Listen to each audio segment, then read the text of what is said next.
Hello again. You just might be able to tell from my personality that I like cartoons. I also like comic strips and comic books and stuff like that. Yeah, that's me.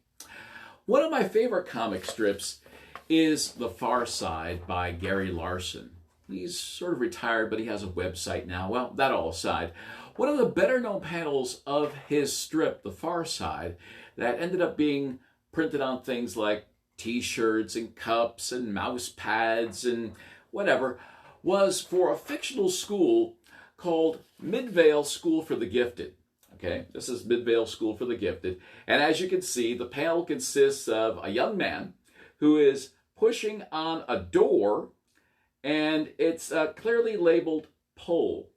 Now, Larson's intentions aside, this illustration reminds me that some people are given certain gifts while others are given other gifts. And while that should sound pretty obvious, it's not to everyone. Think about it. We all have different gifts and abilities, but none of us have equal gifts and abilities. And, sure, a lot of people share the same kinds of gifts and abilities.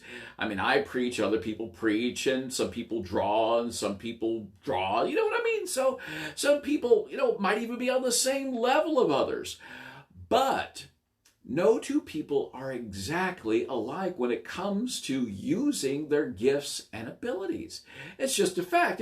Think about it. Most likely you have, besides a gift or ability or talent that someone else shares, you might have a God-given gift or ability or talent that someone else doesn't have, and vice versa. That's just the way it is.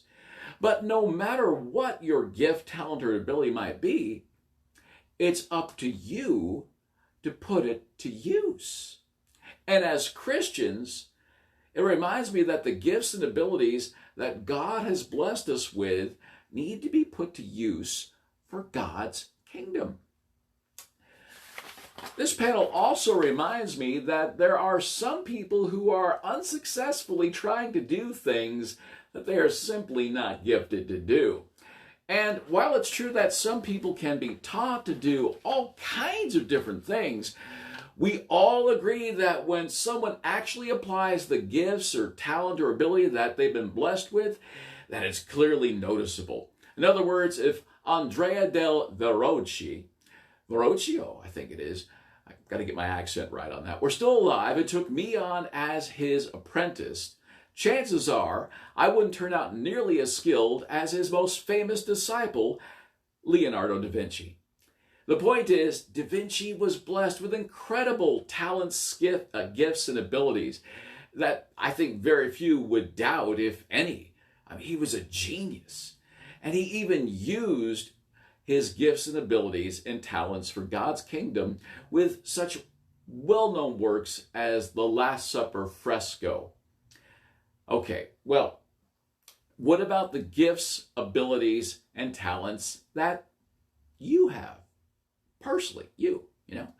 I mean, if you're a Christian, do you use the gift, talent, or abilities that you have for God's kingdom and His glory? If you don't, how come? Let me share with you what the Apostle Peter had to say.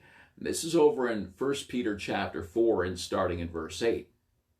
There, Peter writes, "Above all, love each other deeply, because love covers a multitude of sins. Offer hospitality to one another without grumbling. Each one should use whatever gift he has received to serve others, faithfully administering God's grace in its various forms. If anyone speaks, he should do it as one speaking the very words of God.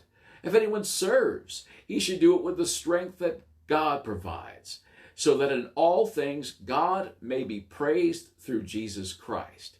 To him be the glory and the power forever and ever. Amen." Now, Peter starts out here encouraging us to love each other deeply.